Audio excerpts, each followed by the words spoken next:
When scholars from different disciplines learn a language and a pattern of innovation, they're able to address big challenges.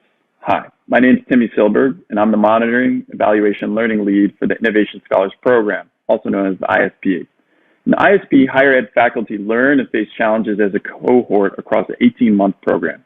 They learn innovation through culturally relevant, competency-driven, experiential pedagogy. During this journey, they begin to trust one another and develop new solutions across disciplines. After the program, they return to their positions within their universities, teach, conduct research, and over time, likely enter higher decision-making positions. Since they learned a pattern of innovation and did so together with colleagues, they're able to use a common language of innovation between one another. Innovation scholars lead interdisciplinary teams to apply new approaches and address long-standing issues on their campuses. Overall, this process builds the capacity of HEIs, made up of faculty, researchers, and leaders as they demonstrate competency and innovation. But what does institutional competency look like? How do we assess it? In terms of cognition and application, here are a few examples from our program.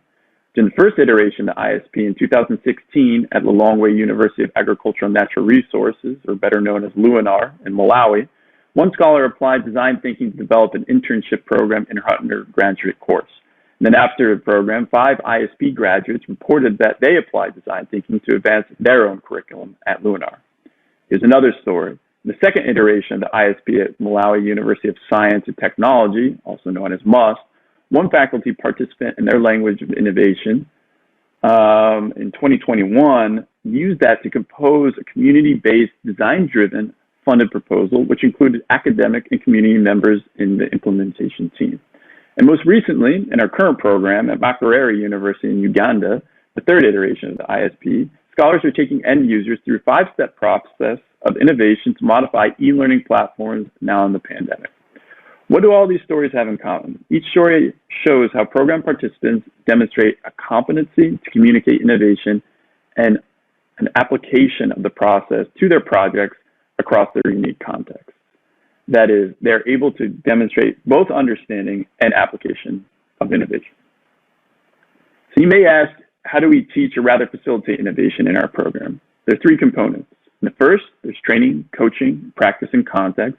And in the second, application of human-centered design. And finally, in the third, development of evidence-based innovation. These features are common across all ISP programs, although applied uniquely because context matters. To assess each scholar's competency in innovation, we begin with defining competency as a combined set of knowledge and application, that is, evidence and understanding, as well as skill with doing. There are many ways to understand and apply innovation, but in the ISP, we teach design thinking. Design thinking is at the top end of the funnel, which is a 5-step process of empathizing, defining programs with end users, then ideating, prototyping, and testing the solution with them.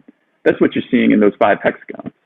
And to understand all of the moving parts of design thinking, we break down practices of design thinking, artifacts of cognition and application. That's where you're seeing in the middle of the funnel. This way, we have constructs to look for across multiple artifacts for each participant in the ISP. This gives us strong evidence of cognition and application during the 5 phases of design thinking, which are delivered in the training protocol. And that's what leads us to the major outcome of competency, which is what you're seeing at the bottom of the funnel. So I mentioned in the previous slide that we use artifacts to gauge 3 constructs of cognition and application. Artifacts are documents, applications, memos that are produced by our scholars from activities they participate in. I've listed several key ones in this slide. The first being interviews that occur midway in the closing of the program, where we inquire about scholars' learning journey and activities outside the ISP. Second, scholars compose public-facing media that includes publications, blogs, and presentations, where they demonstrate their understanding of application design thinking.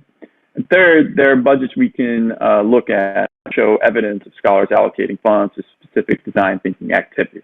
In terms of other artifacts, we look at workbook entries from workshops, and those entail reflections about lessons learned or plans for future activities. Scholars also have project portfolios that include photos and explanations of project activities. And finally, there are coaching notes from our mentors, and those offer a third-party view of cognition processes of design thinking. So from an analytical standpoint, scholars' artifacts are either submitted to facilitators or collected by coaches during the program and loaded to an online storage platform. Once uploaded, We log and score these artifacts. Each artifact is scored on a custom-made 10-point competency scale that includes both cognition and application. As nearly all competency measurements, this scale is cumulative. So when you look at the scale on the right hand of this slide, if we were to score an artifact as 3 for application, we assume the scholar also achieved scores 1 and 2 prior. Scale we use extends from 5 phases of design thinking, as well as the nouns and verbs we use to describe each phase. That's why you see that third column to the left showing 5 phases. These are used as components of cognition and application. Now in the graph, you'll notice that cognition and application slowly progress for a scholar over the course of 18 months. One reason to analyze the progression is because competency results from an accumulation of learning experience, not just 1 or 2 engagements. We use this in our annual reporting for USAID's CBLD9 indicator to gauge organizational change. So feel free to adapt and cite this scale if you wish to gauge institutional competency of a HEI.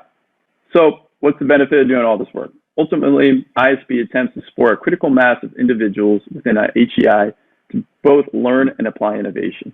Our argument is that when a critical mass of individuals demonstrate competency with cognition and application, systems change can occur, resulting in innovative outcomes. By completing the innovation learning cycle in the ISP, scholars are prepared to apply working knowledge with their colleagues, as well as improve local policies, programs, curricula, and community-based technologies. And in this way, ISP helps to transform the infrastructure of innovation in a local context.